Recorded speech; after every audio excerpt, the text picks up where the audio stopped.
Ni dutemberane na today 250 nkuko musanzwe mubimenyereye ko tugenda tubatemberera hirya no hino mu mujyi wa Kigali nyine turi kubereka utuntu tugiye dutandukanye mu minsi iri imbere turatangira no kugera no mu ntara hose tuhabatembereza tubereka ibintu bigiye bitandukanye mutari muzi udushya n'umwihariko bigiye bitandukanye mutari musanzwe muzi wisari kuri kamera nge nitwa Iva Eritsiye. Sasa uyu munsi ahantu turi usanzwe mu mujyi wa Kigali hagenda hubakwa ibikorwa remezo bigiye bitandukanye harimo n'amazu ateye amabengeza nkuko abagenda mu mujyi wa Kigali nyine mugenda mubibona. Uyu munsi rero twahisemo kubatembereza kuri iyi nzu idasanzwe, ni inzu ifite umwihariko iherereye ahantu bita ku Muhima ahitwa kuri Yamaha, ngira ngo mwese murahazi.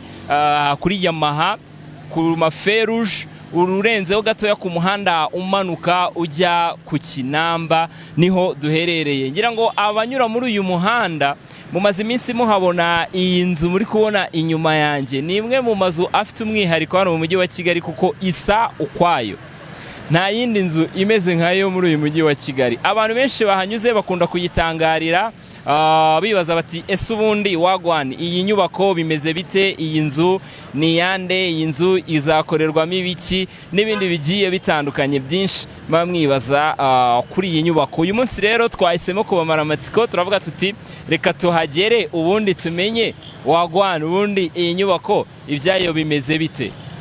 Ni inyubako nziza, ni inyubako ifite umwihariko n'uburyo yubatsemo uhita ubibona ko ari inzu idasanzwe, yubatse mu ishusho y'ubwato cyangwa ifite forme y'ubwato. Nta yindi nzu iteye nk'iyi ngiyi mu mujyi wa Kigali, ngira ngo namwe murabizi. Hari ni nziza zigiye zitandukanye ariko umwihariko wayo nuko yo ifite igishushanyo cyihariye rwose ubona ko kidasanzwe. Ubundi byatangiye abantu bavuga ati ni ubwato, ni inzu y'ubwato cyangwa ni ubwato buri mu nzu. Ni inzu yashushanyijwe ifite forme y'ubwato. Iyi nzu rero turi kubabwira ni inzu ya supermarket yitwa Sawa City.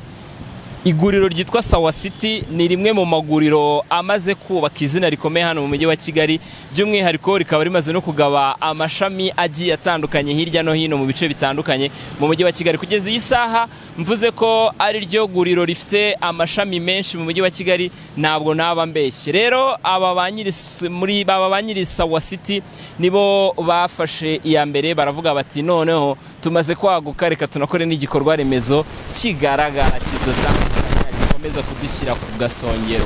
Bakubise iyi nyubako hano, ni inyubako nziza mu by'ukuri. Mwese ko muhanyura ndabizi muba muyiganiraho, mugenda muyiganiraho, muba muyibazaho kubera umwihariko ufite, kubera ubwiza bwayo butangaje, kubera ko imirimo yo kuyubaka isa nkaho yatinzemo ntabwo bashoboye kutwemerera kwinjiramo imbere kubera ko mimbere hari ibikirimo gutunganywamo, ariko byibuze turabaganiriza kuri iki gice cyo hanze cy'inyuma ukigaragara. Ubundi mimbere ni iminsi mikeya bakayitaha, mimbere naho mukahinjira mukareba uko bimeze. Iyi nzu rero izaba ari icyicaro gikuru cy'iguriro rya Sawa City cyangwa headquarter y'ama supermarket yitwa Sawa City, niyo izaba ikorera muri iyi nyubako. Baciye impaka baciye impaka. Ni inzu yubatswe n'umuhanga, kampani ifite ubunararibonye izobere bijyanye n'ubwubatsi no gukora ibishushanyo mbonera. Umwubatsi cyangwa uwakoze igishushanyo mbonera ni uwitwa Johnson Bigwi cyangwa Bigwi Johnson, biciye muri kampani ye yitwa FDG Africa, niyo yakoze igishushanyo mbonera cy'iyi nzu ndetse banakurikirana imirimo yo kuyubaka kuzageza irangiye.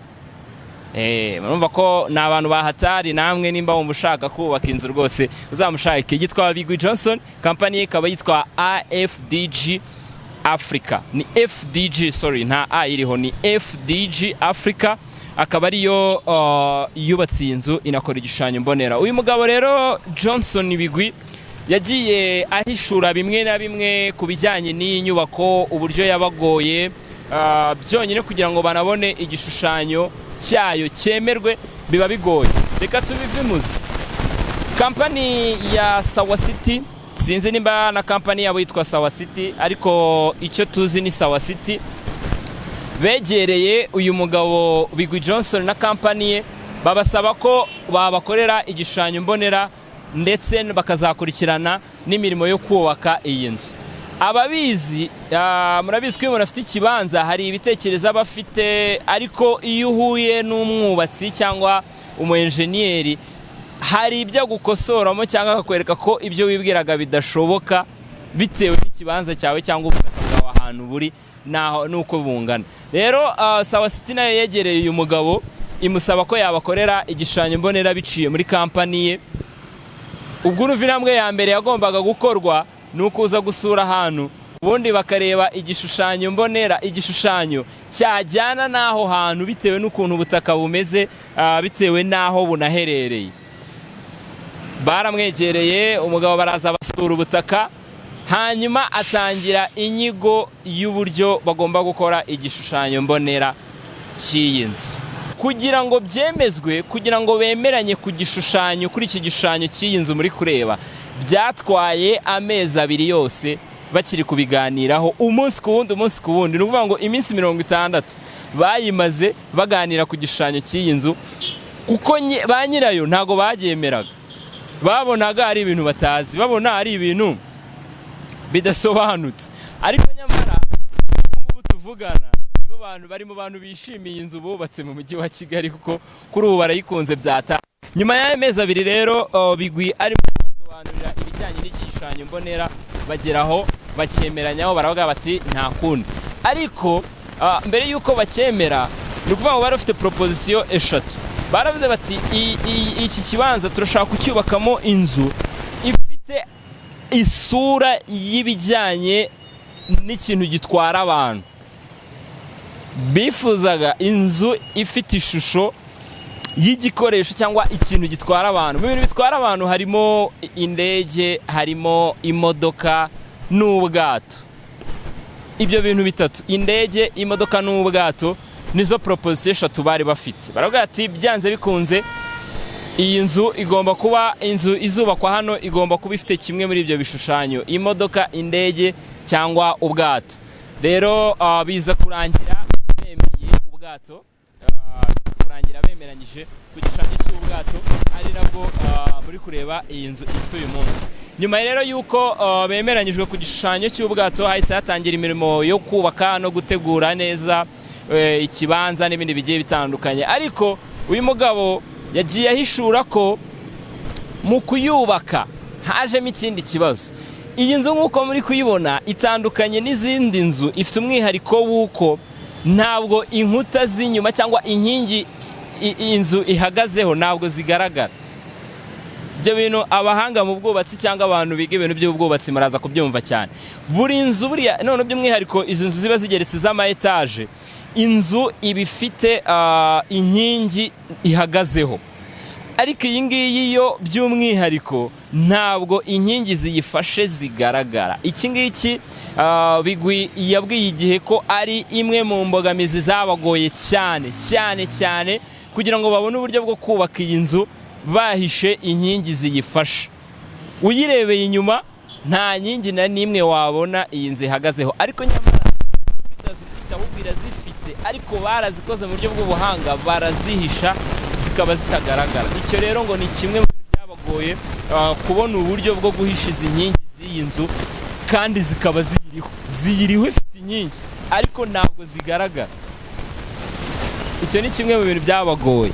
Rero ngo byatumye bakora imyitozo myinshi cyane, bakora abantu bakora ibishushanyo by'ubwubatsi, hari ukuntu bakora ibintu bagakora ikarito, bakore igishushanyo nyine cy'inzu bashaka kubaka, bakagikora mu bikarito, bakagira bate. Rero ngo bakoze imyitozo myinshi ishoboka kugira ngo bagere ku mwitozo wa nyuma cyangwa bagere ku ntego nyamukuru y'uburyo bashobora kuyubaka bagahisha inkingi zayo. Kandi koko byarabakundiye, ngira ngo urebeye inyuma ntago wapfa kubona inkingi iyi nzu ihagazeho, kandi zirahari mu by'ukuri. inkingi ziriho, ntabwo wakubaka inzu nk'iyi ngiyi idafite inkingi ziriho. Rero icyo ni kimwe mu bintu byabagoye cyane kugira ngo bafatishe iyi nzu igishushanyo cyayo kidafiteho inkingi. Hanyuma imirimo yo kubakayo yaratinze kuko iyi nzu yatangiye kubakwa mu bihe bya covid. Ngira ngo abantu bakunda kunyura kuri uyu muhanda mwagiye mubibona, byari biteganyijwe ko iyi nzu yagombaga kuzura mu ntangiriro z'umwaka w'ibihumbi 2024. Mu mwaka washize nibwo iyi nzu yagombaga kuba yaruzuye, ariko hazamo impamvu zigiye zitandukanye zituma itinda. Umwaka wa 2024 wose urarangira, ubu ngubu tukaba tugiye kugera hagati mu mwaka wa 2025 nabwo itararangira. Gusa ibisigaye ni bikeya kubera ko batubwira ko aho igeze ku kigero cya 95 yuzura. Ubwo urumva ko hasigaye 5%. 5% gasigaye ni imirimo ya mimbere, gutunganya mimbere, amakaro, ibirahure n'ibindi bigiye bitandukanye by'amafinisage ya mimbere, ubundi bikaba birarangiye. Hanyuma ibikoresho byubatse iyi nzu ibyinshi nka 90% ni ibya hano mu Rwanda. Ni ibikoresho bikorerwa hano mu Rwanda, bicuruzwa wenda n'amaduka atandukanye ya hano mu Rwanda, 90%. Hanyuma hakazaho 10% y'ibyagiye bikurwa hanze bigiye bitandukanye. Bavuga ko harimo ibirahure, namwe mu makaro agiye yubatse iyi nzu byakuwe hanze, ariko ibindi byose ni bya hano mu Rwanda. Hanyuma ikaba yubatse mu buryo bwa gihanga kubera ko ishobora kubungabunga ibidukikije, ndetse ikaba ishobora no gucunga ingufu ku buryo bw'umwihariko. Bivuze ko umuriro waho kubura bwo bikubiye gakeya. Iyo bavuze iby'ingufu nyine ubwo aba ari umuriro waho ukubiye gakeya. Hanyuma ku bijyanye no kubungabunga ubuzima, ibidukikije n'ubuzima bw'abantu muri rusange, iri open. Hariho ibirahure ku buryo umwuka winjira. Yose murazi kubibona, muri kugenda munabibona ku mashusho ko igice kinini ni ibirahure. Rero ibyo bikaba bituma umwuka ushobora kwinjira ari mwinshi uhagije, ku buryo n'ibicuruzwa byaba birimo bitagira ikibazo, yewe n'abantu baba barimo nta kibazo baza kugira. Ikindi twababwira kuri iyi nzu, yubatse ku butaka bungana na metero kare 1132. Nibwo nizo metero kare yubatseho. Urumva ko ntabwo ari nyinshi cyane, ariko nanone sina nkeya cyane, ahubwo byaturutse ku buhanga bw'abubatsi, kuko metero kare 1100 n'utundi turengaho, kuzikuramo inzu nk'iyi ngiyi ifite umwihariko nk'uyu nguyu ntabwo ari ibintu byakorwa na buri mwubatsi uwo ari we wese. Of course ngira ngo ibyo murimo murabyumva neza cyane 5x5. Hanyuma mu bizakorerwamo, ni inzu igeretse kabiri. Uri ku ruhande rwo hepfo ko ikora ku mihanda ibiri, kuvuga ngo ni uyu muhanda munini umanuka ugana ku Kinamba, ndetse hashamikiyeho n'undi muhanda muto wa kaburimbo nawe winjira hano mu Kiyovu. Rero urumva ikora ku mihanda ibiri. Iyo uri ku gice cyo hepfo ubona ko igeretse 3, ariko waba uri ku gice cya ruguru ikaba igeretse 2. Floor yo hasi cyangwa igice cyo hasi nicyo cyangwa iguriro rya Sawa City rizaba riri mu gice cyo hasi. Hanyuma igice gikurikiyeho kikazaba kirimo amazu y'ubucuruzi, amaduka, imiryango igiye itandukanye. Nawe ufite business yawe, why not, ushobora kuza nawe ukazafatamo umuryango muri floor ya kabiri, ariko ukaba wahashyiramo ibicuruzwa byawe bigiye bitandukanye. Hanyuma igice cyo hejuru cyahariwe imyidagaduro, amaresitora, utubari n'ibindi bigiye bitandukanye, nibyo bizaba biri ku gice cya 3. Hanyuma hakaza na rooftop.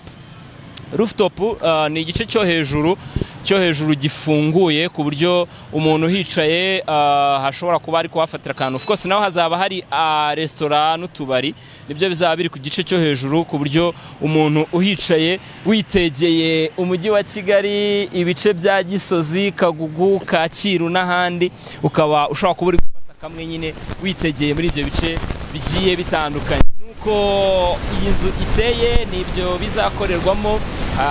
Hanyuma ibindi bisigaye tuzagenda tubikurikirana uko ko izaba yaratangiye gukora. Nabibabwiye kubera ko imirimo yo kubakamo imbere itararangira neza, niyo mpamvu bitadukundiye ko twinjiramo imbere.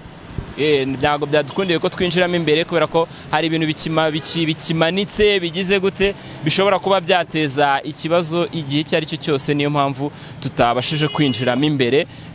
Ariko turabizeza ko anytime niba baba barangije imirimo yose cyangwa batangiye kuyikoreramo, duhari ku bwanyu kubatembereza ahantu hose hagiye hatandukanye, tuzazanaho tubereke uko bimeze kuri iyi nyubako ya Sawa City. Nyirayo rero ngira ngo uyu munsi naho twagombaga kubatembereza, kubabwira cyane ko dukunda gushaka kuba muri hano kuri uyu muhanda muri benshi mukabyibazaho muti iriya nzu ubundi zakorerwamo iki, iriya nzu ni yabande, iriya nzu ibyayo bimeze bite. Ngira ngo tukunyiriyemo muri makeya uko bimeze, agaciro kayo nako twagomba kubabwira, ariko mu by'ukuri ba nyirayo baracyabigize ibanga, na cyane ko buri agaciro wakabara cyangwa wakadetermina neza ari uko imirimo yose yarangiye. Kurumva ibyo byose hajemo gutinda, buriya iyo inyubako yajemo gutinda n'ibiciro n'amafaranga yagomba kuzayigendaho byanze bikunze ariyongera, kuko urumva nimba igiye gukererwa umwaka n'igice urenga, byanze bikunze impamvu zo gukererwa hagomba kuba harabayeho izindi expense cyangwa harajemo izindi depense ziyongereyeho bigatuma itinda. Niyo mpamvu rero ba nyirayo batubwira bati ntabwo aka kanya twahita tubatangariza agaciro k'iyi nzu yose muri rusange itararangira, kazamenyekana neza niba yarangiye nibwo tubabwira agaciro kayo. Ariko nyine namwe nk'abantu bakuru bishyira mu gaciro, mubariranya naho ibiciro bigeze ku masoko, hera ku kibanza kiri ku muhanda hano mu mujyi wa Kigali hagati ahantu nk'aha ngaha, hanyuma numara kuva ku kibanza ushyire mu gaciro, nawe byibuze uraza kubona ko ari inzu nyine bisaba kuba ufite ikofi yihagazeho kugira ngo uyubake of course. Ariko nyine Sawa City nayo ntabwo ari agafu kivuga rimwe, na cyane ko ariyo alimentation igezweho rwose mu mujyi wa Kigali ngubu, imeze neza, ifite amashami menshi hirya no hino, ifite ibicuruzwa byinshi bigiye bitandukanye. So nabo rero ni abantu bihagazeho kabisa kugira ngo wubake igikorwa remezo nk'iki ngiki, ntago biba byoroshye. Mwakoze cyane, twitwa Today 250 wisera kuri kamera, nitwa Iva Eritier, reka dusubire.